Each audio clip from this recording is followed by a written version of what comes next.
It tends to be a touchstone for me. Christmas represents a little stutter in the march of days, a hush in which we have the chance to assess and retrospect our lives. I tend to think also that it just informs as a backdrop. The first time I noticed it was 3 Days of the Condor, the Sidney Pollack film, where Christmas in the background adds this really odd, chilling counterpoint to the espionage plot. I also think that Christmas is just a thing of beauty, especially as it applies to places like Los Angeles, where it's not so obvious, and you have to dig for it like little nuggets. One night on Christmas Eve, I walked past a Mexican lunch wagon serving tacos, and I saw this little string, and on it was a little broken plastic figurine, and a light bulb inside it of the Virgin Mary. And I thought, that's just a little hidden piece of magic. You know, all around the city are little slices, little icons of Christmas that are just as effective and beautiful in and of themselves as any 40-foot Christmas tree on the lawn of the White House. So that, in a lot of words, is the answer. That was Shane Black explaining why the hell he sets most of his movies in Christmas. I should say up front, we mentioned last episode, as Anthony reminded us, that Shane Black has a pedophile friend who he put in his movie, so I would say Shane Black's a little partially canceled at this point, but you know, it's still a very fascinating phenomenon, especially when we talk about Die Hard all the time, and how Die Hard's a Christmas movie, and so. So as you can gather, this is AP Marvel's Christmas episode 30. I'm Chris Compendio, and I am popping a Hall's vitamin C cough drop in my mouth right now, because I'm still sick. Joining me is Izzy Show. Hello, Izzy. Hi, my connection's been shitty literally every time I've called this month, so get prepared for that. Well, maybe you can ask for Santa for a better connection. Anthony Paone is here, feeling great today, as am I. My head is pounding. The nights grow long, and, oh my God. And every day is pain. Happy holidays. Merry fucking Christmas. Yeehaw. Aaron Beasley is back. Hello, yeah, Aaron. hello. I have neither a headache nor bad internet connection, so I'm doing pretty well right now. Aaron is invincible. We must all bow down to her and her superiority. And we have a fifth person here today. We have Layla Berger. For the first time, I believe you are newly minted teacher of the Marvel Stuco class that we have been talking about throughout this podcast. Hello, Layla. Hello, it's nice to be here. And tell us, so you go to CMU, but what do you study? What are things that you like? Favorite Marvel movie? Whatever you want to share with the good people listening. Okay, I'm a creative writing and ethics, history, and public policy major, so I have 4 majors, I guess. Holy fuck. You know, I love Marvel. What? Big fan. What's Marvel? Yeah, Marvel. You know, have you heard of it? Yeah. Yeah, like Winter Soldier, the Avengers, Thor Ragnarok. Yeah. Hawkeye Defender. X-Men, is that Marvel? Yeah, it's owned by Marvel. What about that Justice League? Is that Marvel? Oh no. Sounds like my mom. Yeah. I bet you can't even name 5 Marvels. I have smoked at least one Marvel in my life. Hellboy, is that Marvel? What was that new thing that was that Ron Perlman I saw today? I mean, that trailer was marvelous. That's the Ron Perlman guy from that Stranger Places. Stranger Places, yeah. Wait, is he in Stranger Things? Yeah, David Harbour is in Stranger Things. Oh, yeah. He's the guy. He's the big guy in Stranger Things. Cop. Oh yeah, he's Mr. Stranger. He's Mr. Yes, Stranger. Mr. Thank you. Stranger. Thank you. And scene. Yeah, that was our reenactment of Christmas dinner, trying to talk about pop culture with our family, and they don't know what's going on. Speaking of pop culture not knowing what's going on, Daredevil. Oh no. Rip in pieces. Yes, Daredevil is dead. So it was, yeah. We had a Daredevil not an RIP episode because it was just our season 3 hot take episode. We had Thomas and Sabrina on that episode, and I was running late editing the episode, So I was able to get it out Thursday night, like late Thursday night, whereas I usually get it in the morning. And I remember waking up from an unfortunately timed nap. I think it was 9 p.m. And I saw Adam Barnhart from Marvel News Desk tweet about I think it was a variety story, where Daredevil got fucking canceled. And I was like, whoops. Oops. I guess I should release this episode now. And if you listen back to that episode, I had a little, this is awkward, like a little message at the beginning. That was also the same day I had a little piece about Daredevil Season 3 come out. And showrunner Eric Olson was kind enough to tweet out that story. I was very happy that he called me Mr. Compendio. Wow, you're famous, Chris. Yeah, and it was interesting because he did not immediately tweet about the cancellation. So since his tweet about my piece was the last thing that he tweeted, that became like an unofficial like mourning ground for Daredevil's cancellation. We're breaking ground here at AP Marvel. We are transcending shit. Yeah, we were like Forrest Gump and like accidentally showing up in historical moments. So yeah, I mean, I think this was per Izzy's suggestion, but we didn't really give a proper eulogy to Daredevil as we did for Iron Man. Not Iron Man, Iron Fist, and Luke Cage. So Izzy, did you have any? I don't think you finished season 3, but did you have any thoughts, emotions, feelings you wanted to share about the unfortunate passing of Netflix's Matt Murdock? Yeah, like as Chris said, I didn't finish the season because I'm an awful person, but it definitely feels like... You're busy. Yeah, also that. But definitely feels like... I think Charlie Cox said it really well in a quote for some... I think I saw it on Entertainment Weekly, but he said that he thought it was too big to fail, and I had the exact same thought, because I think Daredevil changed so much of superhero television. I think you put its first season up there as one of the best TV seasons of superhero television ever, and it just broke so much ground, and you really didn't think it did cancel because it paved all this weight. It almost feels like canceling Daredevil is... It almost feels like it's the equivalent of capping off Iron Man, killing Iron Man in Iron Man 2. If that feels accurate, I'm not sure. But I mean, I remember what I have watched the third season. I watched the first 3 episodes. It was still really, really great. And, my friends, we went over to his house and watched the first 3 episodes, and then just really talked about let's let it simmer afterwards. And we were just really freaking excited, and it sucks that it's canceled, but TV business is business, and I think it sucks that I also understand why they canceled it, but it still really sucks, and I hope that it makes its way back to I hope new content just makes its way back to Marvel someday. Any thoughts and any favorite Daredevil moment that isn't the hallway fight scene, and then we'll move on to Anthony's thoughts. Damn. I really liked learning about Fisk's backstory. I think if they as an aside, if they recast Charlie Cox and Vincent D'Onofrio, then they're stupid. All right, that's the stupidest decision they'll ever make. But I think I remember seeing Fisk is the episode that's centric on Fisk during the first season. I think it's episode 6, I can't remember, but I was thinking that was my favorite episode of Daredevil. I remember it so clearly, just it's so fascinating, just really seeing Kingpin sort of descend into who he was, and just learning more about his backstory in such a beautiful way, TV wise. And so Anthony? Yeah. So, I probably will not be watching season 3 for a considerable period of time, and I'll explain why.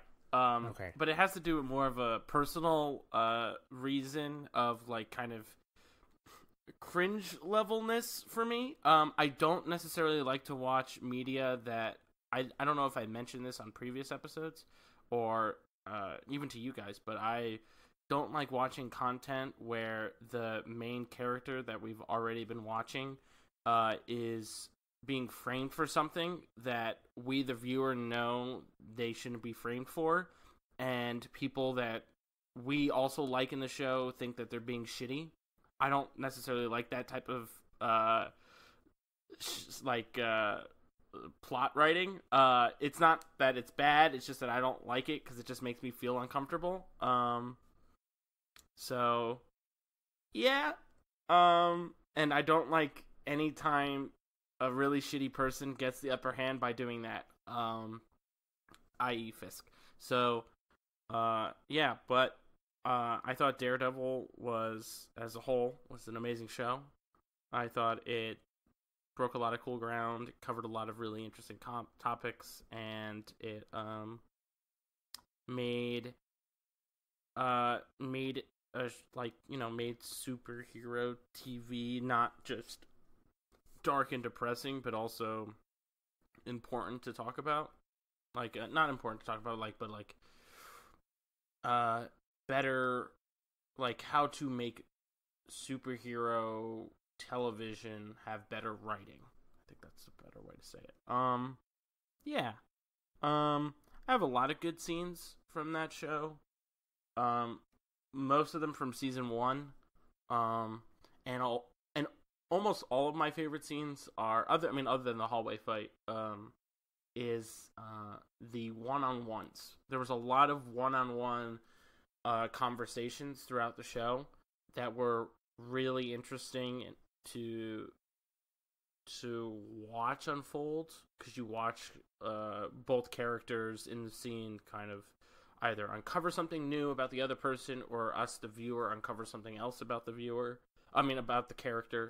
So that was always nice. So, like, a couple of scenes that remind me of that is when Fisk is talking to the head reporter before he kills him.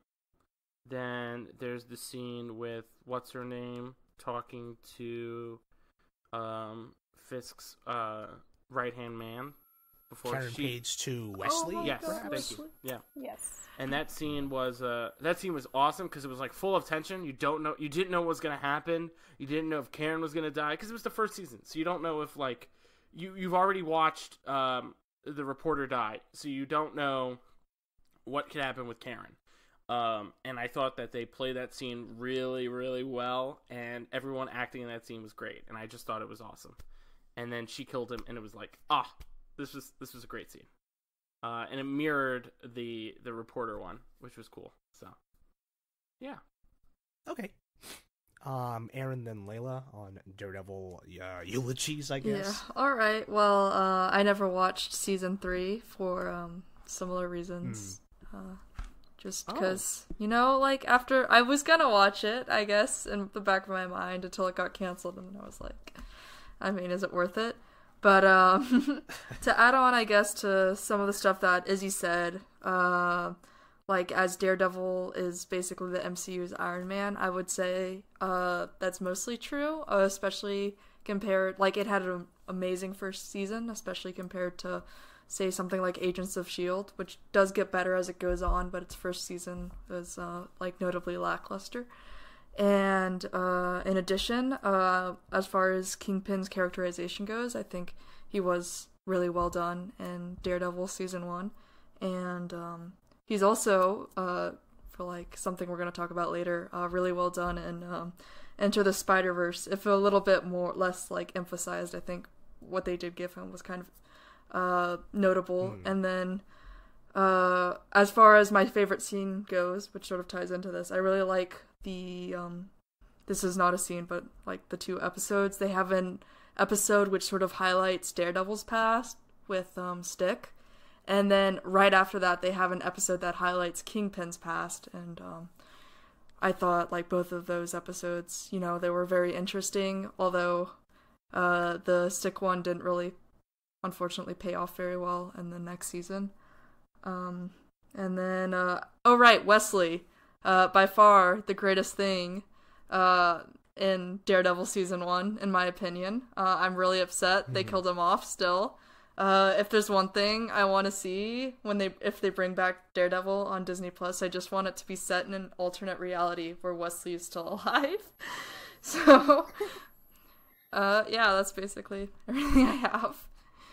Okay. It's very interesting because both of those episodes back to back that you brought up were both father figures, like covering father figures to an extent for both Matt and Wilson, and how those paths kind of diverge, and where they like basically come out of those relationships. So I thought that was interesting. Yeah, they emphasize so much that, like, I think they're so similar in some regard. They just have different methods, and those two episodes like really show that in a very good way. Mm-hmm. Yeah, I'm gonna miss Daredevil quite a bit. I actually watched the entire third season, and if you liked Wesley, they come full circle with it in a really interesting way. Oh. Yeah, I recommend the third season. I know, but I think one of my favorite things about the third season is it really, first of all, it kind of pretends like the second season didn't happen, which was great. You can literally just go from the first to the third. They don't mention Punisher. I think they mention Elektra once. You don't need to know. Wow. But they really pick up this thread that the first season had about like reporting and news, and like especially with modern political timeliness, the whole framing Daredevil and misinformation, and especially there's like attacks on the press as like a recurring theme in the third season. I think it really added something. It like added, because I think one of the best things about Daredevil was it wasn't afraid to like go to like really heavy themes about like Catholicism and anger and like who do we become and all that kind of stuff. And it really made a strong point about like how do we choose who we trust? When do we trust the news? When do we trust our friends? When do we trust the authorities? Like are our establishments really as secure as we believe them to be? And it had like a lot of really good performances. I think one of the things Daredevil always had going for him was most of the characters, like even if they're villains, you wanted to see more of them. Like I think it would have been really easy for like Foggy to be really annoying or Karen to be just like a woman, but they always like brought something to the table to some degree that was like really strong. It was a good show. Like the performances were great. In terms of favorite scenes, just any scene with Foggy and Matt, I felt like just like the actors and just the characters, they had like really good chemistry. And then when Karen came in, like she kind of fit really well into that. Like when Matt tells Foggy he's Daredevil, that scene is just like kind of heartbreaking because they're like just seeing two really close friends, like one of them looks at him like he's a complete stranger. It was always a really good show, and even when it was bad, I still wasn't tired of watching it because I like this character, or I like the cinematography was always pretty strong. When they like brought new things in, you could either have like lame ninjas, or in the third season you have like a really interesting portrayal of like a family man in this kind of crisis with the FBI agent Nadeem. And it was a pioneering show. It was like the first Marvel thing I like showed my mom and she liked, which doesn't happen. Wow. So it's got something there. I'm gonna miss it. R.I.P. Daredevil. Wow, that was a very, very concise, respectful and good way to bury Matt Murdock here. Yeah, those were definitely themes we talked about on the show before. Like we literally had a Catholicism episode, and then season 3 episode talked about the attacks on the press and all of the political intrigue. I literally titled the episode "Politics and Punching," but yeah, I mean it's so crazy to think about just how sudden it was, and now it makes Jessica Jones season 3 and Punisher season 2 feel like kind of lame duck seasons, where it must suck working on those productions now, knowing that you're probably like gonna get canceled like right after you air your stuff. But yeah, here's me planning this episode in real time on the air. But I had a bunch of points about the TV shows, but I think we're gonna kind of condense that and talk about it just in one go, because I think we want to talk about the movies a little more and the cultural impact that those had. So we had Agents of S.H.I.E.L.D.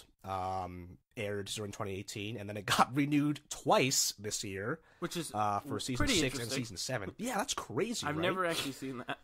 Yeah, and Cloak and Dagger, we had an episode about that with Sabrina, and so you can listen to our thoughts there. But Cloak and Dagger is a show that I think we liked. Runaway season 2 will be out by the time this episode comes out, and I think I'm the only one here who has seen Runaway season 2 because I had screeners for it. But yeah, this whole Netflix versus Disney Plus thing is just crazy to me.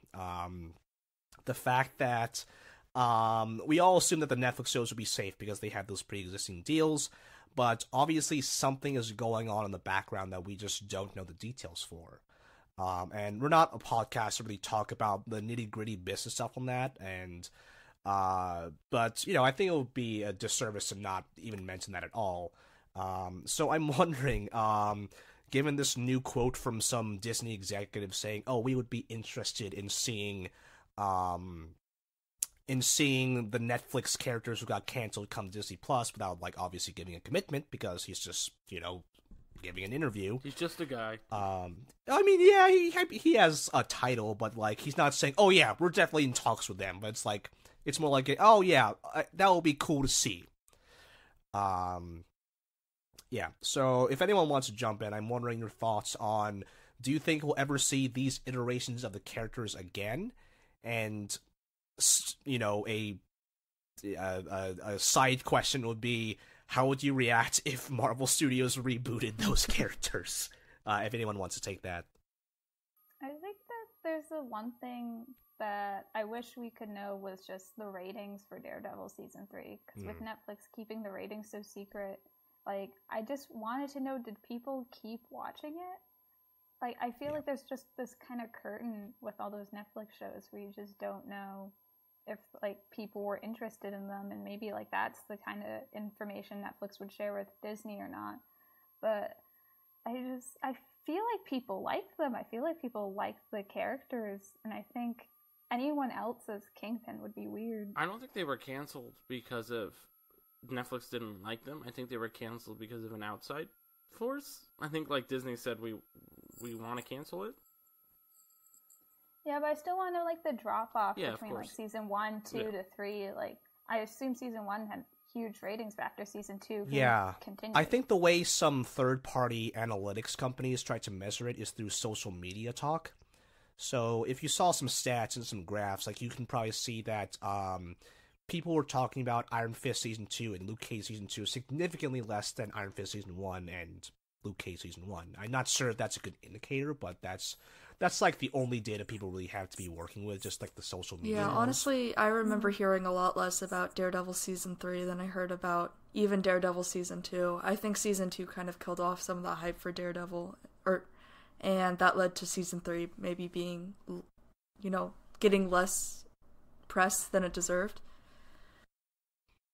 Yeah, not to mention, the Defenders was not, the phenomenon that Avengers was. The Defenders was this year, wasn't it? No, last year. It was last year, but, it didn't really create or, carry over any momentum. It kind of slowed things down, if you ask me. The Defenders doesn't feel real. It doesn't feel like it happened.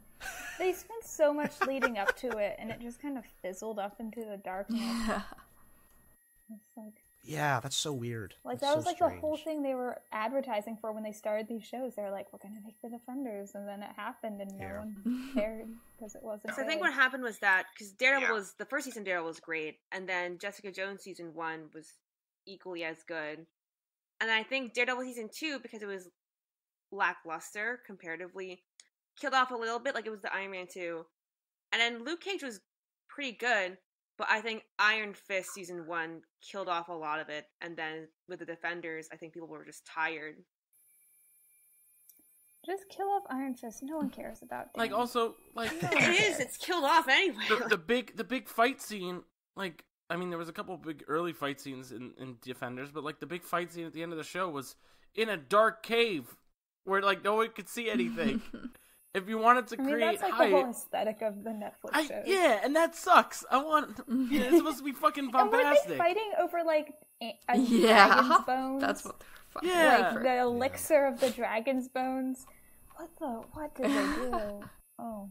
And then Matt and Elektra were horny, and they started making out as the building was collapsing. It was a whole Madame thing. Gao was there, I think. Did they cover how he got out of the thing? Sigourney Weaver was in it? Yes. Oh my god. Yeah. She was like in it for like most of it. She was in it for most of it. And then the twist was she then died. Wow. Really? Me too, Sigourney. Unceremoniously, yes. I mean, at least it did get Luke Cage telling Danny he has white privilege. That was like the one shining star of that. Yeah. Yeah, Defenders not so great, and probably yeah. Yeah, just to jump on your point of, I think you mentioned what would you think if like Marvel rebooted these properties? Like I mentioned in my little obituary that I think if they recast Charlie Cox or Vincent D'Onofrio, then it would be really stupid to do, particularly for D'Onofrio because he was so good and you can't really imagine anyone else. I know one person who actually hates Vincent D'Onofrio. Me and Chris As both. a person? As Kingpin. Me and Chris both know this person. I hate that movie. Actually, they have been on this podcast before. Peter actually does not like Vincent D'Onofrio as Kingpin. He actually prefers the Daredevil. I don't think Kevin Feige's going to listen to him. So I think we're good. Did he just not like his weird whisper voice? Yeah, he did not like the whisper voice. Videos of Vice City. It's kind of It like needs Eddie to Redmayne burn and Jupiter before it Ascending, can be but, like, reborn. And destroy it. Anywho, yeah, I label the possibility of Marvel Studios rebooting those properties. I think I wrote it down somewhere. I just named it the Nightmare Scenario. But the earliest they can do anything with it is 2020. Like, we can't see anything next year. Yeah, apparently, yeah. Oh, that's nothing. Yeah, That's not. The thing is that I'm not sure how much, say Kevin Feige were able to take the reins on these characters. I'm not sure if he cares about the TV fan base or not. I have no idea. it seems Because like he it's does. not necessarily the same fan base as the movie fan base. Not a 100% overlap. We've got to think this is the same Kevin Feige who kind of left Inhumans out to dry. I think the reason why they sent that off is because I think that was a Disney reason. Disney said we wanted another TV show property. Yeah, I mean, who are we to say, but maybe. Yeah, I mean, I don't know. I think if Feige knows that he has more control over what can happen in the TV shows, then I think he'll be more active in what goes on, and then he'll be like, oh, since we killed off all of the old Avengers in some capacity, then we can introduce these guys to appear at some point in a massive crossover event 10 years from now. Whatever, I don't know. Just shit, I don't know. Yeah, the Spider-Man can hang out with Daredevil. That would be cool. I would like that. That would be weird. There's all the new limited series that Kevin Feige greenlit for Disney Plus, like with Loki, Scarlet Witch, like Bucky, Falcon. Yeah, that's fucking cool as fuck. I'm so excited. Oh my god, I'm so excited for There's those. some good, but like I think the Netflix shows, they had that thing where they could be darker and more serious and like have a different, even just like visually look different. And I feel like those Disney Plus shows are gonna just look like Marvel movies, but shorter and in series form. Yep. That's totally what they're. That is exactly what they're gonna look Hey, like. I would totally take that though. I kind of want to see what the Mandalorian's gonna look like as like a point of reference for what Disney Plus is all about. Pedro Pascal is the Mandalorian. Werner Herzog's in the show. I want to see Werner Herzog. Werner Wait, Herzog what? is cast in the Mandalorian. He's in that show.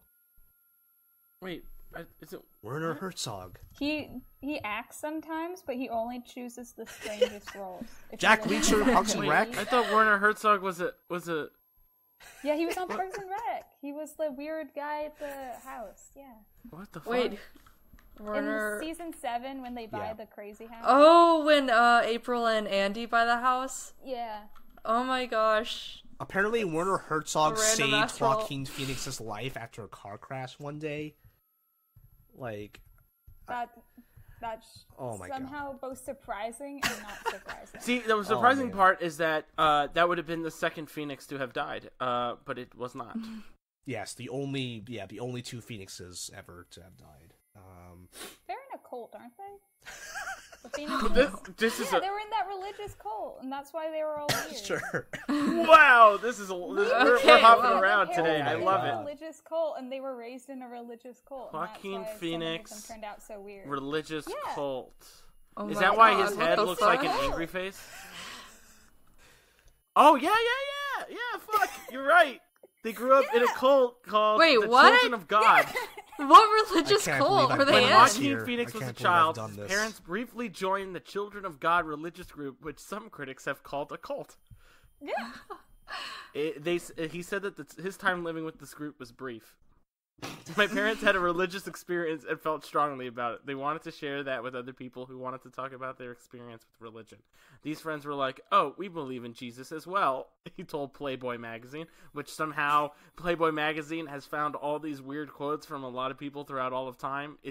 I don't know why Playboy magazine is always the one to grab these people. Yeah. I think my parents thought they found a community that shared their ideals. Cults rarely advertise themselves as such. It's usually someone saying, "We're like-minded people, this is a community." But I think the moment my parents realized there was something more to it, they got out. Wow. Merry Joaquin Christmas, Phoenix everyone! Starring in the Joaquin Joker movie. Phoenix trivia. It's coming next summer. Merry I don't know. Christmas. Yeah. Merry Christmas. Yeah, and I think I think River talked about that kind of like fucked him up as a kid. Yeah. Wow. Anyway, yeah, Disney Plus. Marvel. They Disney Plus is gonna have Joaquin Phoenix. No, they won't. No. Also, Werner Herzog was in the Penguins of Madagascar movie. Anyway, Marvel. His best Yeah. friend. Yeah, I have no clue what's happening with Netflix and Disney Plus. We have to just wait and see what happens. But it just really goes to show you how weird this dynamic between movies and TV is. And I guess we will not know until they make crazy announcements that will shock and awe us. We won't hear anything until May. I guess, yeah. Did they ever officially confirm the Scarlet Witch show? I know they officially confirmed the Loki show. I think they did. I think they said It's been reported, but I think the Loki one's the I only think they one that has been confirmed. I thought they Okay. confirmed Bucky and Falcon. Another yeah. report, but we haven't Yeah. heard from the horse's mouth yet. BoJack Horseman's mouth. God damn it, Anthony. Oh God. We were not talking about BoJack Horseman this episode. Instead, we were talking about 2018 in Marvel Studios. So again, this is me planning out the episode in real time, but let me condense the narrative of 2018 in Marvel Studios for you, and then I want each of you to tell your story as a fan of like how you experienced this, how you felt the entire time, how did you participate in these cultural phenomenons. So obviously we started with Black Panther, and it started like this massive cultural movement that we're kind of seeing right now. That's it's registering through the awards season, so you see a lot of all the different awards ceremonies and bodies giving it nominations like Best Picture and whatnot, all those fantastic honors. They didn't give it a comedy. They gave it a drama. Of course, not a comedy. Drama so, nomination. Yeah, that's a weird category. They gave Get Out a comedy musical nomination, which it's none of those. Yeah, The Martian, but yeah, The Martian is the funny story of a man slowly hilarious. dying. Yeah, but slowly dying by the See it with vacuum your of friends. space. but then after Black Panther came, it was the 1-2 punch of Black Panther and then Infinity War. So 1-2, buckle my shoe. Hey. yes, exactly what I was thinking. But Thanos became such this I guess we measure it through memes these days, but he became such a cultural, a pop culture icon all of a sudden. R/Thanos was right. Yeah, I quote Thanos all the time, like the way I used to with Bane and Joker from the Nolan movies. But I usually say like reality is often disappointing, like just really casually, and sometimes my sister might roll her eyes, or someone else is like, "What are you talking about?" It's like when I quote Winter Soldier all the time. Yeah, except I'm funny and you're annoying. No, I'm joking. Oh yes, that is. But no. What are you talking about? That is correct statement. That statement is 100% accurate. Right. Then Ant-Man the Wasp, as Anthony, you let that hot take episode for us. You reminded that it's a palate cleanser. I like that we're carrying that phrase because I like creating concepts. I mean, I think everyone was also saying it was a palate cleanser, but okay. Yeah, but I was one of the first people to say it before it was cool. It's the melon balls of 2018 Marvel. Yes. After that, Sony had their own weird spotlight where they did Venom and Spider-Verse. Both successes, but in wildly different ways. Venom in our Venom episode, we have talked about how bad this movie is and why it is amazing, but also why it is so bad.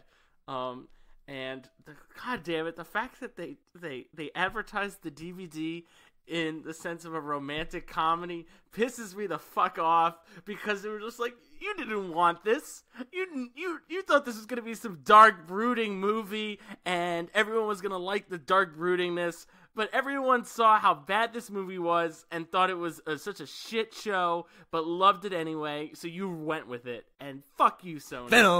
Venom! It's really all China's fault. I lay the blame solely at their feet, because Venom's actually made less domestically and internationally, like 100 million less domestically and 50 million less internationally than Thor Ragnarok. But then China, it made more than 150 million in China, and it surpassed Thor Ragnarok to make up the difference. So it was like opening weekend in China. Yeah, it was fucking, so now that movie is ahead of Thor Ragnarok, and I never saw Venom, but I cool. kind of enjoy hearing people talk about Venom more than I think actually seeing Venom. Well, then you'll love our 2-hour-long podcast about Venom. It's a podcast episode very on Venom funny. is the same length as the movie itself. It's longer than the movie. It is longer than the movie. It's like director's commentary, but with people who did not make it. Yeah, actually. Yeah, there you go. Wait, it's like the Mr. Plinkett episode. Mr. Plinkett. Yeah. It'd be like Mystery Science Theater. You just play the podcast while you watch the movie. Sure. Oh, yes. I love Mystery Science Theater. Oh, of course Tencent Pictures co-distributed Venom. Tencent is a Chinese film distributor. The ones that do everything. Yep. And Tencent owns they own a stake in PUBG and Fortnite and like all these random ass things. Tencent is everywhere. Don't they own just like everything in China? Probably. Well, think about it. Also, Venom had those like multiple scenes in Indonesia, right? Wasn't there that thing where like we thought Malaysia? Yeah, it was in Malaysia, but like didn't they like say the area wrong? Right? Wasn't that something we talked about? Where like I don't remember anything about that conversation, but yeah, let's say yes. But yeah, there was Asian characters in that movie. Maybe that's something that I really want to do like a bit of research on the Chinese film going audience, because they eat like Michael Bay Transformers movies for breakfast. Like that's where most of their bank is made. But like, so I'm like, what is the appeal of these mindless, crazy action movies to Chinese audiences? I mean, the Transformers movies market themselves to China. If you go to China, like I was in Beijing a couple years ago, they have like statues of Bumblebee just around. What? In parks and stuff. Why didn't you That's take not pictures even of a that? joke. Why didn't you take? Like they pander to them so much, and it's also like Chinese markets like movies that like just make sense no matter your language. Like the Transformers movies, this isn't like hating on anyone's like English. I know, but I know what you mean though. It will sell the most tickets because you don't really need to understand anything about how people communicate with each other, because no one in Transformers movies are real people. Right. So anyone can watch it, and like same with Venom. It's like, oh, Venom's like nice boyfriend, which is how they marketed it.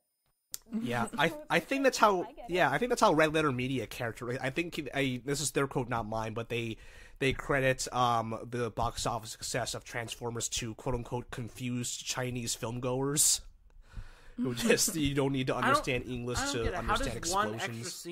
How does one extra scene like what was it, Iron Man 3? Iron Man 3, yeah, had Fan Bingbing and whatever his How name does is. how does having one extra scene make the movie like more popular?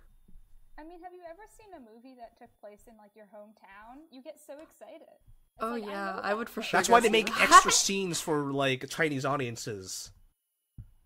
And Fan Bingbing, before like she got arrested, was like Or social score. incredibly popular. Yeah. She was just like the thing in China, and then she went missing because China. Yo, China's messed up, man. What Yeah, the she went fuck? missing for like 3 months this year. Yeah. What the fuck? Yeah. That's a whole other thing that we can talk about We later. won't get into it. Yeah. She listened to Days of Future Past. Black Yeah. Panther, Chris, to go chronologically. Yeah. Well, I was also going to mention Spider-Verse was also a movie that Sony came out with, but also, We talked about it yesterday. yesterday in real time, last week in terms of podcast release time. But Oh yes. yeah. The So future is weird. I want us to go one by one, and I want you to tell the story of what you felt as an MCU fan throughout the entire year. Unless that sounds too jeez. daunting. Yeah. Oh, No, it's Jesus story time. Christ. It's Christmas, so it's story time. We're all sitting around the fireplace. The Yule log is playing on my TV screen. We are all getting hammered right now, and I am not getting hammered. I'm getting drunk off water. yeah. So let's go in backwards order here. Let's go Layla, Aaron, Anthony, then Izzy. That sounds good. Yep. So start off good year with Black Panther. It's just like an objectively. I feel like that at this point there's not really much to say except it's subjectively good and a really good cultural milestone. Well, like, for did you diversity like in watch the film. movie with the people? Did you like say things and feel things with like other? Did you experience it with other people? I saw it with my dad. He liked it. 'Cause you My were a dad's, like- senior, right? In high school, right? Yes. I just wanted. My dad's like, I see most Marvel movies either by myself or with my dad, and so he always says like one thing when he leaves, and so like when that one, he's just like, "Ooh, that was good," and that was so, yeah. It was just, I don't know, it was like the most crowded I'd ever seen the movie theater on like a Sunday evening was when Black Panther was going out. Like people weren't even usually at the theater they ask what movie you're seeing. No one was asking that. Everyone was there for the same movie. It was Black Panther. It was the cultural milestone. Then Infinity War. That was one of the most fun times I've had watching a movie in a long time. It was just I was working and then the movie was at 6:30 and I got done with work at 6 and the place was like 15 minutes away. And I've never drove so recklessly in my life trying to make that Good. movie. That is the content I love. Yes. There were parts I like zoned out on the freeway and like hit the brakes. I saw it with a friend and I kept on saying, "I'm sorry, I'm not missing a second of this movie." We got in just as the first trailer started and I like had the greatest sigh of relief. But then I just had so much adrenaline during that movie from the race to get there that like for the first couple of minutes I was just like so jittery because I was like, "Oh, I'm watching Avengers," and "Ooh, I also just went like 50 miles an hour in traffic," and that gets your adrenaline killed pumping. myself. Yes. But it also had probably I kind of feel bad because I kind of ruined Infinity War for someone, and Izzy and Aaron know this story. But during Infinity War, there is a scene towards the end where Tony Stark gets stabbed. I am not a fan of the character of Tony Stark. So when this happened, I said out loud, "Oh no." Finally. And the woman next to me looked like I had just spit on her baby. She could not believe I would say such a thing about Tony Stark. She looked like she was gonna kill me when the after credits rolled. But people were clapping and laughing, and I saw it again, and it was like a slightly smaller audience, but there was like just as much energy. It just felt like everyone had been waiting, even if like they didn't watch all the Marvel movies, they were still like waiting years for it. And then that was like the exact opposite of my Ant-Man experience, which I don't think I'll get all the way into, but it was like, I saw it on a Wednesday afternoon. There were 5 people in the theater.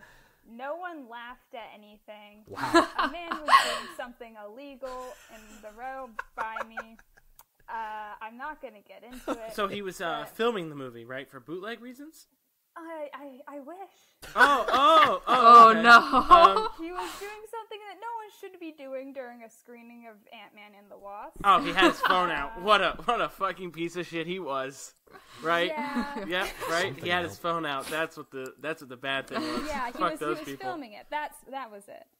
But so yeah, and then I didn't see Venom, so I couldn't get in on that experience, and I've yet to see Into the Spider-Verse. But I feel like it was a really good year for Marvel fans. So how are you feeling right now, like going to 2019, like with these trailers coming out, and do you feel like fuck yeah, 2019 is gonna be even better, or do you feel like you're tempering your expectations? Like what is the mood right now at the end of 2018? I try to keep my expectations low because I don't want to go in and get disappointed. But I'm excited for Captain Marvel. I'm excited for Endgames. It's still a weird title. It's just I'm excited to see Hawkeye with his Nazi haircut. Yes, the fash. I don't know why they made him look like a neo-Nazi, but it bugs me. Someone's gonna punch him in the face and run away. Yeah. It's like, oh, he looks like a dad whose kids just got into emo and he's trying to get into it to connect with Wait them. until the GQ. What was GQ? It was like the article, the magazine spread. Meet the Dapper Avenger instead of the Dapper White Supremacist. This Dapper Avenger is killing Thanos' children. It's like, oh god. But I'm optimistic for 2019. Marvel's yet to make a severe blunder, and it's kind of perilous to see how long it will last, but I'm excited for the future. Don't let me down, Feige. Yeah, I mean, just don't make your Cars 2. Come on, just keep going. Keep doing your thing. No. They already made their Cars 2 with Thor the Dark World. Aaron, we will not get into it right now, but I What, have I'm not said gonna defend what Thor I the said. Dark World? I'll defend a bit of Thor the Dark World. I kind of like it. I mean, I like the Loki and Thor scenes, but Well, it is Aaron's everyone turn, likes so it. she can say whatever the hell she wants, Anthony. Yeah, okay, that's right. As long as it wasn't Thor Ragnarok. If it was Thor the Dark World, there's some honest criticism of that movie. Especially one particular scene with Eric Selvig, which is complete garbage. But, alright, so my year in the MCU, so opening weekend of Black Panther, I went and saw it twice. Yeah. And then I saw it again less than a week later with some other friends. So I think I liked the film overall. And so that was the start of my MCU year, and then going into Infinity War, I was super pumped. I was trying to get as many spoilers as possible without actually spoiling the movie. So I was going on fan forums and just speculating. And then I went and saw it with the rest of the Stuco teachers. We went to the same theater and ate at the same restaurant. And going in, we had a Deadpool on who we thought would die in the movie. And I thought, spoilers ahead, but I didn't think Loki would die at the start of the movie. I thought Gamora would probably die before Loki, so I put my money on Gamora, and I lost my money because Loki died first. My money now. yeah. I said Loki. And so I was a little disappointed about that, but I fully expect Loki's return in maybe not alive, but in some form in upcoming Endgame, which is don't really like the title of, but regardless. Then Ant-Man and the Wasp, I had a similar experience to Leela. I just saw it in the middle of the day of a weekday, and I saw it with my sister, and we thought it was fine. I thought the after credit scene of that movie was very different than the rest of the movie. It's this movie is straight out of the 90s, a family friendly action flick, and then the end credit scene is oh yeah, we're just gonna murder all these people, and I'm okay. And Oh yeah. Izzy messaged me after she saw the movie, and she was like, "What the fuck?" And I'm like, "Yeah, I know." Sweet Jesus. And Venom, yeah, I went and saw Venom with Izzy. It was terrible, but it was not the worst film I saw this year. The worst film I saw this year was House with a Clock in its Walls, which has a particularly horrible scene with Jack Black, which I'm not going to get into, but you can probably Eli find Roth made a kids movie. Yeah. That's weird. From the director of Hostel. From like Yeah, that movie was just terrible. I'm so surprised they got like Kate Blanchett for like that movie. I guess she's sort of looking around and like trying to make movies for her kids. Such a but, decent like, paycheck. make that move. Why? Isn't she in a movie coming out now called Where's Bernadette or something? Where it's like Where'd you go, Bernadette? Where it's Comes out basically next March. that love pray the pray love Pray? yeah, that movie. Eat, pray, love. Yeah, where it's Love, like pray, she basically runs away from her family to experience herself. And I know for a fact that every woman over the age of 47 will go and see this movie, and right when they're hitting their midlife crisis, will be like, I am. Every suburban white woman will go see this movie. That's I might go with my mom. there we go. They actually filmed at Carnegie Mellon. And then oh really? Wait, who? Yeah. They used Gates as a Microsoft Office. Sorry to cut you off, Aaron. What were you saying? Oh, right. Okay, so my final, like, Marvel year was, like, just waiting for the freaking trailer, which, of course, they delayed. Why did they hype up the title so much? I don't understand. And they were like, the Russos were like, oh yeah, the title's not Endgame, and then they made it Endgame, and I'm like, okay. Like, I think they could have done, It well, should have no been Eternity. criticism, because Infinity War is amazing, and so is, like, It was a double The Winter Soldier bamboozle. and all It's that. exactly the thing we told you it's not. Boom! We probably decided this last minute, actually. Yeah, so Spider-Verse. good forecast for 2019, Aaron? Forecast for 2019. I expect everything to be, like, pretty good. I'm hoping, we continue the trend with the, Endgame. I'm hoping to hear the announcement of a fourth Thor movie pretty soon. Though that may be optimistic. I mean, the new Men in Black hoping, should do yeah. you well with Tessa Thompson. Yeah, and Chris I'm gonna go Hemsworth, see that yeah. for sure. I hear from the Twitters that it has it's radiating a lot of bi energy. Yep. So get ready for that. I expect that. How many bicons that one. are in it? Um. Bi-icons. Oh well, we know that Tessa Thompson. I mean, Ragnarok's already a bicon. Like, Colorful has Tessa Thompson in it.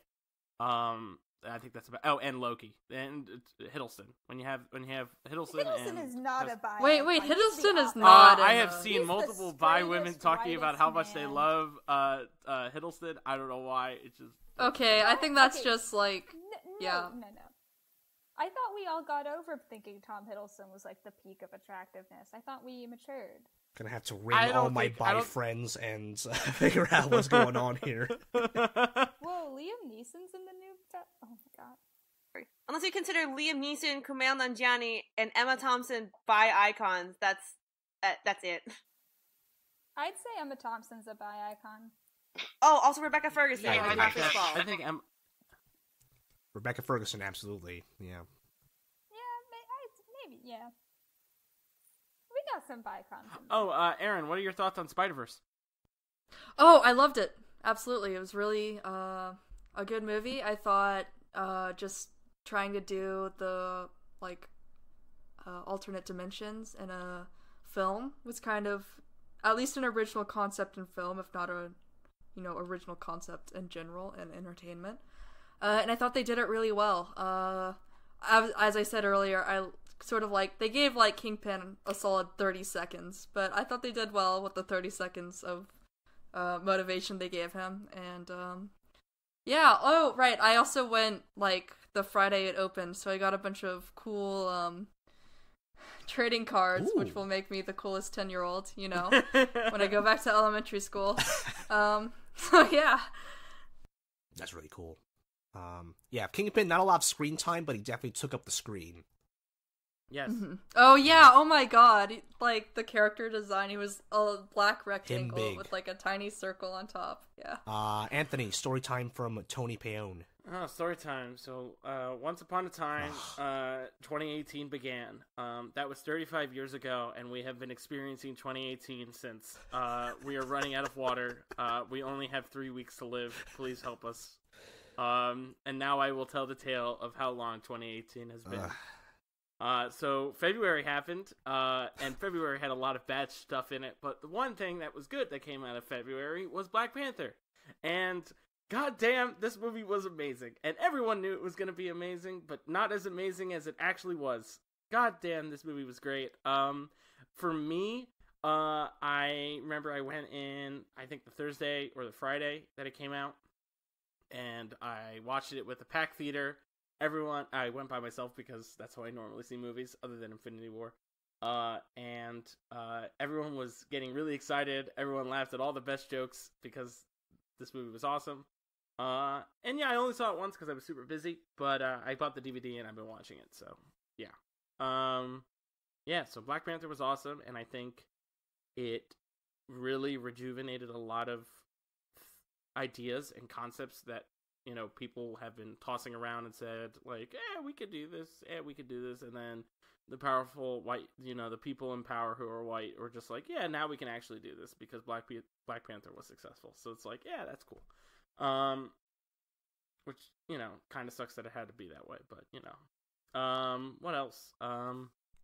Yeah, and then March happened, and the second trailer for Infinity War happened, and I got more hyped for this movie. And then Infinity War happened, and we've told the story a bajillion times about how amazing this movie is.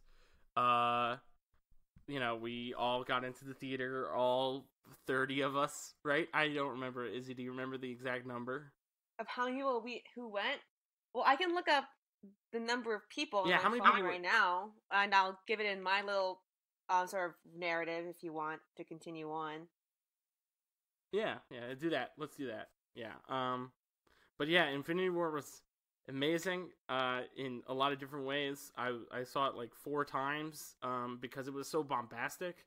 Probably one of the reasons why I didn't see Black Panther as much in theaters as I should have was probably because I knew how amazing it was the first time I saw it, and also it had that same type of concept of the villain gets what they want for a considerable period of time.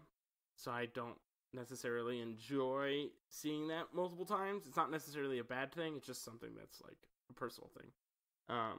But yeah, the bombastic things of Infinity War were cool. And I loved it. A lot of memes. I posted like 30 memes. I remember like the Saturday or the Sunday after that movie came out, I just posted like a picture of like Ash onto my Facebook, and the people who have seen the movie just did an angry react or a sad react, and people were in the comments were just like, what does this mean? And I just did not respond because I did not want to say anything. Yeah, I think the memes for Infinity War were crazy. I play a lot of Fortnite, so the Thanos Fortnite thing that happened throughout the month of May was wild and really ridiculous. Yeah, I think Infinity War transcended a lot of dumb memes, so that was kind of cool. But then one of the things that I always like to talk about is kind of reevaluating what, criticizing Infinity War where it needs to be criticized. So a lot of the stuff that, we started immediately after Infinity War came out, so that's like awesome. We started right around when the hype was going on. But we had Sam on, and a lot of their ideas was very similar to kind of like after I reevaluated my thoughts of the movie, we're just like, yep. And that's how the internet kind of, well, not the internet, but people that I watch on the internet kind of felt about the movie as well, where it was just like, yeah, it's cool. These are the serious critiques that need to be discussed about that movie because so many people watched it. And Marvel normally makes good movies, and they've had a run of really great movies. So, the portrayal of Thanos, and context that was missing from that portrayal and where it could go wrong and like, you know, and I've been seeing people seriously take Thanos' argument, you know, on the internet, and that's really, really bad because they obviously didn't understand anything about what the movie was getting at. Also, it's a movie. That's not like something that people should seriously argue. So, but yeah, I've talked about it multiple times. It sucks that has to happen, but yeah.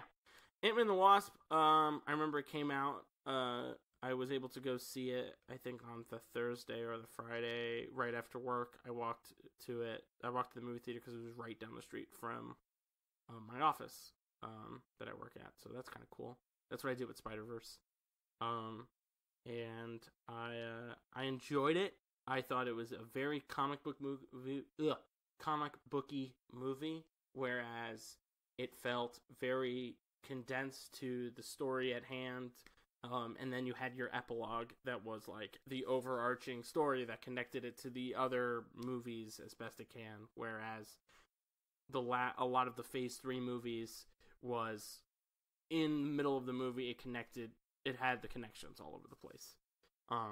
So I felt this was a very nicely concealed movie, which was nice. I enjoyed it. I have it also on DVD because I'm weird. Then Venom happened. That was what the fuck? We have 2 hours about that. We don't have to say anything about that. Yeah, I don't have to say anything else other than me just laughing throughout the entirety of that movie. God damn it, the lobster scene. Oh my god, the lobster scene. Lobster scene. And then Spider-Verse happened, which was an amazing movie. Sony Animation, you get all the credit for that. I've already talked about Spider-Verse in length on last week's episode, or the one that we recorded yesterday. Yeah. But yeah, that movie was amazing. And I know this isn't Marvel related, but Aquaman was also awesome. You would also really not shut up about that in the Spider-Verse episode.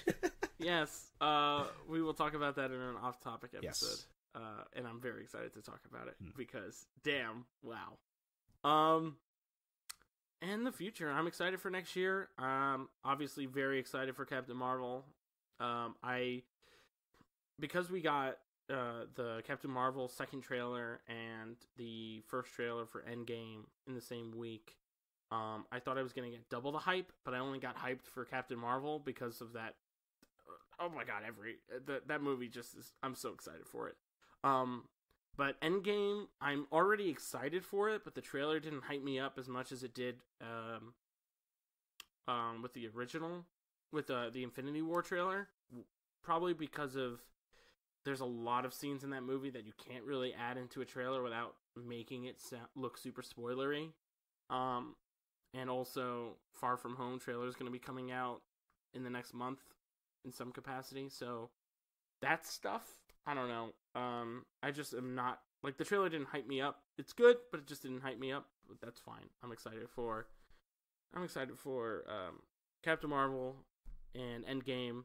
And then I'm excited for Far From Home, and then it will be another, I don't know, unknown amount of months until the next Marvel movie. Anthony, wait, let me interrupt you really quickly. Are the two of us going to relive 2018 with you? Like, I'm gonna be in Pittsburgh, you're gonna be driving me around in your Jeep and blaring the Avengers theme song with your windows down and getting hyped for the movie and saying that Cap 2 line over and over again, with like Captain Marvel as like the woke movie of the year, then the Avengers movie, and then a palate cleanser with an insect-based superhero. Yes, it will be the exact same thing, and then we'll get 2018 Part 2. What'd you say? 2018 Part 2. 2018 Part 2. Actually, can we not say 2018 Part 2? Because 2018 was a fucking nightmare, and I do not want to relive any. The 12 months that have happened in the past 12 months have been horrific. The past 12 months that have happened in the past 12 months. The past 12 months felt like 80 months, and so I do not want to do that ever again. Ever in the history of my life. So, yeah, I think 2019, we actually begin the revolution and get shit going, because it needs to happen before we all die due to climate change. Izzy, take it away! To pick up just to pick up off what Anthony was saying, Anthony was telling a story about how he saw, how we all saw Infinity War together in the theaters and all that. It was great. And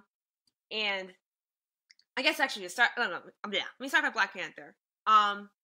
So yeah, I saw Black Panther. I think I saw it twice. Like I saw it on Thursday night with Thomas and a bunch of other people who had taken the class before. I loved it. And then I saw it again the next day with Aaron and a couple other students. And then I actually wrote about it for the Tartan a fair amount. Like I wrote something about how Black Panther started this huge cultural movement of like this, more diverse Hollywood, which thank God it did. And I remember writing this like satire piece because our visual editor thought Michael Jordan was very, very attractive, which he is. And then I just remember like just really almost like in awe of like what Black Panther had done and how good of a movie it is, because we really didn't expect that. Because I think we all knew Black Panther was gonna be good, but I didn't think it was gonna be as good as it actually was, if that makes any sense. And then for Infinity War, like, Anthony was telling a story about how like we all saw Infinity War with everyone there, and it was great. Meanwhile, I was busy planning most of it. Like obviously, like the other five at the time, 5 teachers were helping out, but I was the one sort of spearheading it the most, and so I was sort of like also very excited for this movie, but also stressed because it's like I have to manage. Like I counted everyone. I have to manage 33 people in this theater, and it's gonna be crazy. But I loved Infinity War. It was amazing. The event, not just like the event, but just the experience, like watching it with everyone, but just, like the movie itself and just an achievement it was, then like, it was just really just like astounding to see. And it felt like, I know, like, I think from what I remember, Chris, like you were also getting like you were also in awe of like, yeah, like Chris found the Stuco, like, I think now 3 years ago, and look at what we've built. Like, this trip is proof enough. And now I know I'm going to have that same feeling in 2019 when the Endgame field trip is happening. And it's my last semester teaching that next semester. So, like, that'll be, like, really, like, sentimental. But just Infinity War as an experience was almost as good as, almost better than the movie itself, which is really astounding to see. Ant-Man and the Wasp, I watched it with a friend in Boston. Aaron mentioned my text and how I was like in denial, like, Aaron, what's happening? Like, why did they do this? And yeah, it was a fun movie. Like, I enjoyed it. I definitely feel like if you didn't like Ant-Man, you wouldn't like this movie, which is the opinion I think I've gathered from like most of my friends. It's like, I loved Ant-Man. I love this movie. And it was like, yeah, it was a palate cleanser, as Anthony says. And so, I think, like, it was a good. It felt like a fitting movie to like end 2018 on in terms of like MCU Marvel, and like obviously we have Venom and Spider-Verse after that. Venom was an adventure. I had 2.5. I have like 4.5 hours between classes, so I just like went with Aaron and we saw it, and I was like, what did we just watch? Like, what was this? And so that was fun. And then I watched Spider-Verse with a couple friends after I failed my final, and so that was nice. But Spider-Verse was very good, like just very magical. I think it was definitely, I think, very much like Sony Animation's like work, not Sony Pictures, as like Anthony was saying. Because like they're just 2 different divisions. But people had been telling me like that was just groundbreaking, like visually and just as a whole. And I definitely felt it and like how good it was, and it definitely was like a special movie. And yeah. And then I guess as a narrative the Marvel fan, like it was a very whirlwind year, I think, for Marvel for a lot of reasons, like not just the movies and like a lot of like sort of outer news that we haven't even mentioned in this little outline of what we're recording right now. But it's been a whirlwind year for Marvel Love Sentence, but I think for the most part it ended up being really great for Marvel in general, and I cannot wait for the future. I think I'm very excited for Captain Marvel. I'm very nervous, but also very excited about Captain Marvel, just because it has like big shoes to fill, I think, with what it's set out to do. And I already know I'm going to be emotional during Endgame. Like, we're going to have another field trip again. We'll definitely talk about it on this podcast.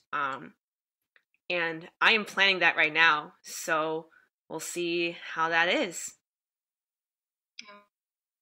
Hey, if Loki comes back during Endgame,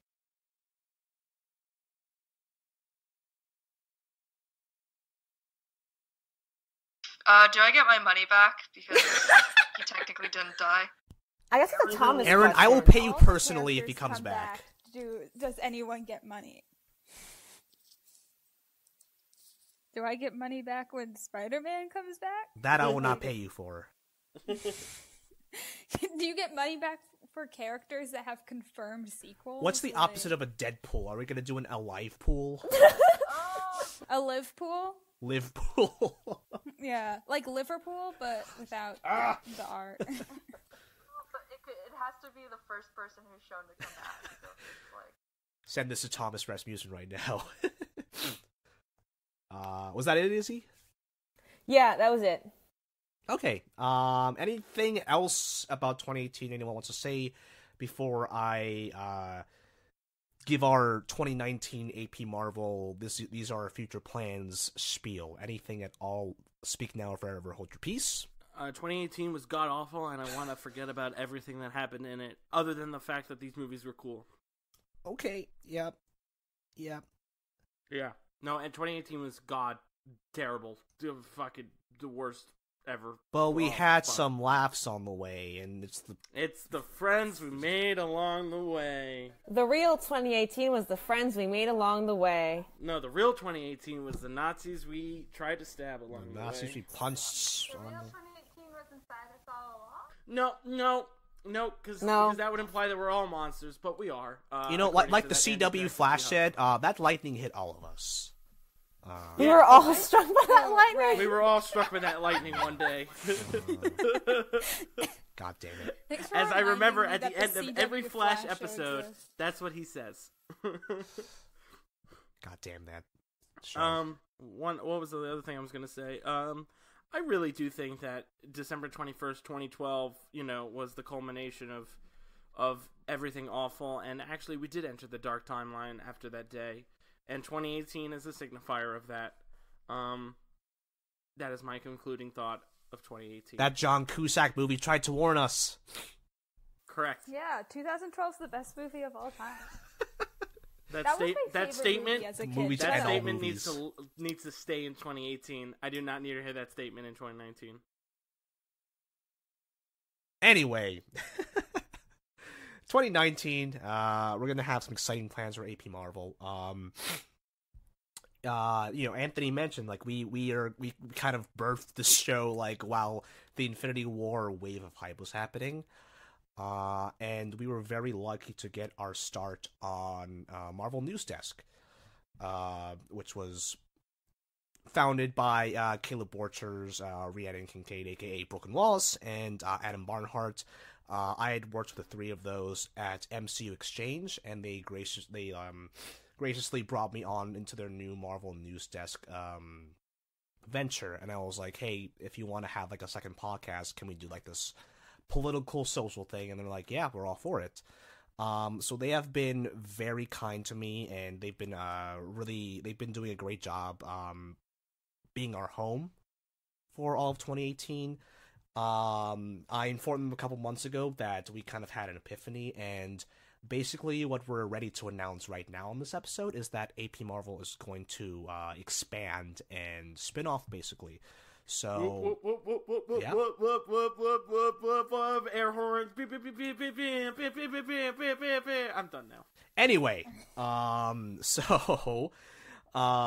we will not be hosted on the YouTube channel and the and their podcast server and their website now. We're gonna have a Medium publication. We're gonna have like those same posts with the show notes and all. The podcast is now hosted on Anchor. Pretty good service, free, I might mention. And the fun thing you can do with Anchor is that on the mobile app of Anchor, you can actually send us voice messages that we can play and respond to. We'll talk later internally about what we want to do in terms of like comments and fan engagement and whatnot. But the big thing is that we want to expand our written content. So we had things like Izzy's James Gunn article. We had my Iron Fist Season 2 review. We had my Eric Olson endorsed article that we kind of ported onto our Medium publication. And we want to do more of that. We want to have more MCU deeper discourse, if that makes sense. And we want to be able to invite other contributors. So we are announcing also on this episode that we are doing a Patreon air horns. Okay. Yeah. You requested it, you get it. Yes. No, I mean, I was like, I might as well, since you would have done it anyway. But yeah, so we're gonna have a lot of different perks and benefits from being a patron of our Patreon. By contributing to our Patreon, you will be helping us pay any guest contributors who send us pitches for any articles, personal essays, video essays, comic books, like whatever artistic medium they want to use to express their MCU thoughts and feelings. Fervor. Yeah, so we want to be we want to build a community of MCU fans that is intersectional. We want we want nerds of color. We want LGBTQ plus nerds. We want science nerds. We want people of specific academic backgrounds who might not really have their say on MCU stuff. Like basically a better Neil deGrasse Tyson, if you want to be that person. Dear God, Neil deGrasse Tyson. Well, and I also heard like some rumors that he's also like a shitty person, like one-on-one. So yeah, no, there are not to some like generalize, but accusations. most men in high science fields are pretty shit. Yeah, that too. Yes. basically, And we're also, trying to yes, find better Neil deGrasse Tysons who are Marvel fans to talk about their thoughts. So we want, I mean, our original mission was that we want to kind of break out of the speculation and news cycle that Marvel websites and podcasts usually do, and we want to talk about those things that you might talk about with your friends, or you see on Twitter, or I was gonna say Tumblr, but Rip. Tumblr's a whole thing now. We want to get those people. We want to put them on a platform, and we want to talk about the things that mainstream publications don't necessarily talk about. So by being a patron, you're basically helping give those voice, because we want to pay those voices because they deserve it. Yeah. We want to be able to get a little paid ourselves, perhaps. I legally cannot get paid by this until I fill out a paperwork from my work, but that is I do not need the money for this. We will work that out later. Anyway, yeah, no, as you can probably guess, but this is going out after Christmas, so hopefully by the time this is on the air, we will have worked everything out. I think our tiers are pretty well worked out. We want to have a $1 tier where you can get videos early access, because I think Thomas wants to do some videos. I think we all have some video ideas. Yeah, I was talking to Thomas, and Yeah. we have some ideas for some videos and stuff, and I'm going to be getting some video Yeah. editing software. Plus left to We're talking to Tony about, hey, listen to me rant for 30 minutes about a movie. I think he recorded a Once Upon the Deadpool thing. So, Yes, Tony, what is that I'm going to gonna be do called? Tony's Film Corner. Yeah, Tony's Film Corner. It's not just gonna be superhero movie related. So any sort of movie that comes out. Yeah. Normally I get to see movies like I have this access to the service that I get to see movies like a week or 2 weeks early. So I'll try to use that as best I can, in the coming year, and try to get access to a movie and then just give a little mini spiel on it. Because I don't have to sign anything saying I can't review it. Huh. So if I see it a week early, I'll just get to rant about it. So you get access to that. That's kind of cool. Yeah, and also I guess we have those, a Discord. Yeah, those no, but yeah, we'll get to the Discord, but yeah, yeah, and then also on that RSS feed should be a $5 bonus. It'll be the off-topic podcast. So we had a Jurassic World Fallen Kingdom podcast that has kind of been floating around between RSS feeds, but that will now be housed on the Patreon exclusive feed. So expect like a similar format to this podcast, but for other non-Marvel movies, I should say, TV shows, books. I don't know, if we ate at a good restaurant and we want to rant about food for an hour, then like we can certainly do that episode too. There's a bunch of episodes in the pipe that we have ideas for. Yeah, I have ideas for a lot. We have a lot of dumb shit scribbled on Google Docs, probably somewhere. But yeah, if, I'm trying to find it right now and I can't find it. Yeah, the Patreon should be up by the. I mean, it is already up, but we should be publicly pushing that out by the time this recording goes. I won't go point by point with all of the tiers, all the goals, because we might have changed it in between recording and releasing this episode. But I would ask you to please consider contributing, and if you can't even contribute, then pass it on to other people who might be interested in this. I think it's a really, I mean, it's, I think it's I want to say it's a noble cause, because it's like a project that I am like helming, but I really do want to see these voices and opinions that I don't really see really out there, and I want to reward them. Other than that, and like Anthony mentioned, we're gonna have a Discord server. We still gotta like figure out what the rules, so it's just not just the Wild West there, but that should be a fun thing we'll do. Yeah, I have some ideas for the rules that I can look at other Discord servers that I'm in that I could just basically copy and paste to an extent. Yeah. And we're kind of figuring out the hierarchy. So like I will be the quote unquote editor-in-chief. Izzy and Sabrina will be my sort of co-editors as we take pitches for written articles. Thomas and Anthony are kind of like the content producers, we're calling them, with Thomas kind of taking the lead on videos. Yeah. Sorry, Chris, continue. The trailer for Hellboy just came out. Oh yeah, no. Oh no, it's been out all day. Dude, we literally mentioned that in this episode. I mentioned it. I had no idea. I am so sorry, everyone. I just saw the notification on my phone. Eric, go back. Anthony's stupid. Yeah, so, I think we'll have this all figured out by the time this episode releases. It'll be more detailed in the show notes. But we're trying to figure out how to make payments make sense, because we definitely want to compensate. I forgot to mention them in the past 2 or 3 episodes. Steve Molitor did the music for this show. Charles Villanueva did the logo for this show. We were trying to retain both of their services for music and graphic design. So they will be a part of this adventure as well. So yeah, a lot of logistics. 2018 has been wild, and we want 2019 to be awesome for AP Marvel. And we hope that you join us too, because we have a lot of stuff planned out. I'm gonna read out some guests that I'm excited about. I think we're gonna have Matt Storm, aka Stormageddon, who I met at FlameCon. I've been talking to Jen Uncle, who's a great games writer, and a few other people.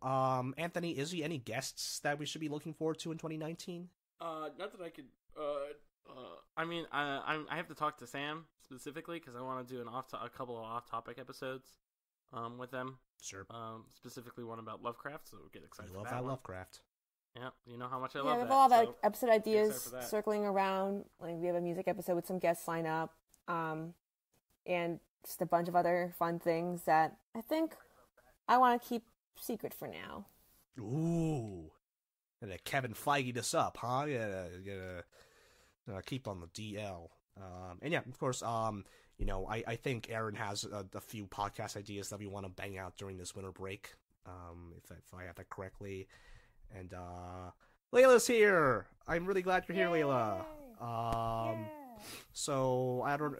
Yeah, so we're figuring stuff out, but we're really excited, and There's a more eloquent way to say this, but give us your money. Yeah. Give us your money, 2019. This all started with a class that happened 3 years ago. Yeah. So that's kind of cool. Yeah. And now we're 6 teachers rejecting in. Gen Z culture, and we're just gonna ask for money straight up. Absolutely. Oh god, Gen Zs. Oh, the Gen Zs are touching me. Oh god. Oh, I thought it was just the millennials. Disinfect. Disinfect Gen Zs. Just Before they Fortnite floss and dance on Instagram. you. So much Fortnite and Instagram. This is bullying. Yeah, Anthony, damn it. Anyway, that is my 2019 spiel. Get hype.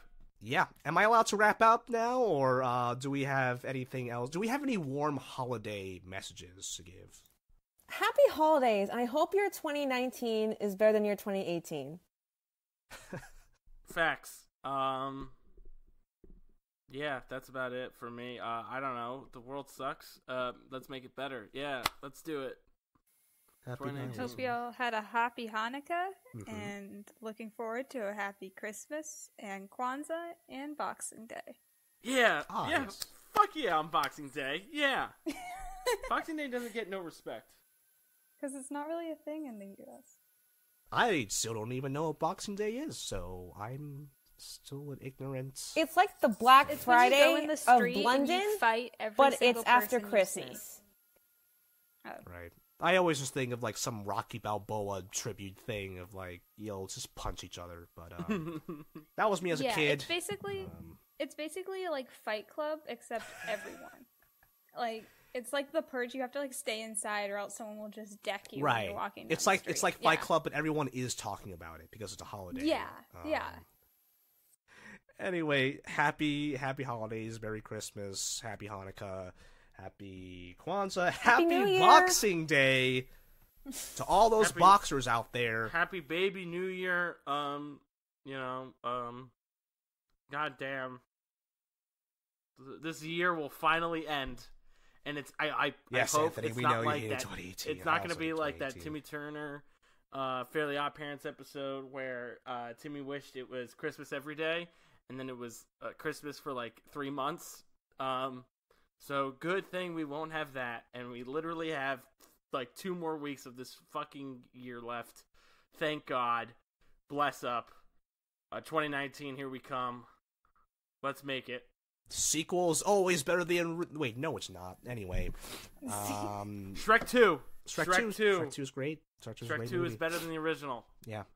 Thank you again to Steve Malder for the music, Charles Villanueva for the graphical design.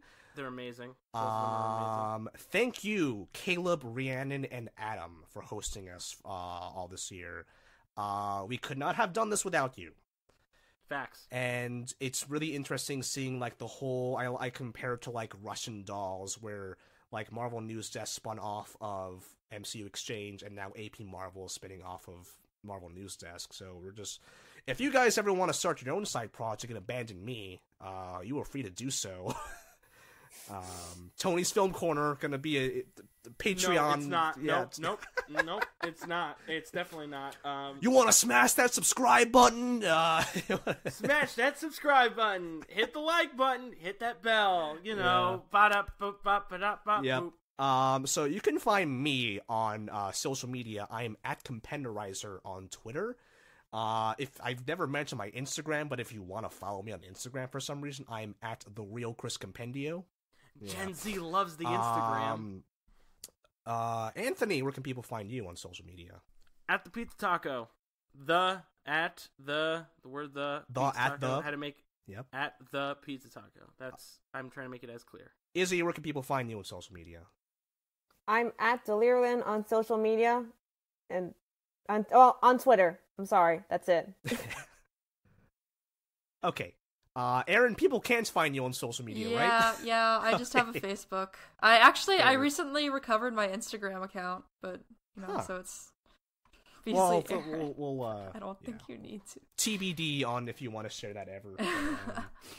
Layla, I do not know if you are on social media. Do you have any handles you want to share?